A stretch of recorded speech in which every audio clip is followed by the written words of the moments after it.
ہم تمہارا آسمان کی طرف منہ اٹھانا دیکھ رہے ہیں، سو ہم تم کو اسی قبلے کی طرف جس کو تم پسند کرتے ہو منہ کرنے کا حکم دیں گے،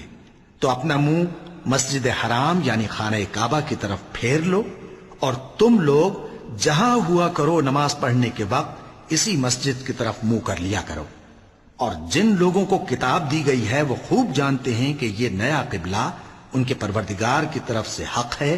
اور جو کام یہ لوگ کرتے ہیں اللہ ان سے بے خبر نہیں۔ اور اگر تم ان اہل کتاب کے پاس تمام نشانیاں بھی لے کر آؤ تو بھی یہ تمہارے قبلے کی پیروی نہ کریں، اور تم بھی ان کے قبلے کی پیروی کرنے والے نہیں ہو، اور ان میں سے بھی بعض کے قبلے کے پیرو نہیں۔ اور اگر تم باوجود اس کے کہ تمہارے پاس علم یعنی اللہ کا حکم آ چکا ہے ان کی خواہشوں کے پیچھے چلو گے تو ظالموں میں ہو جاؤ گے۔ جن لوگوں کو ہم نے کتاب دی ہے وہ ان پیغمبر آخر الزمان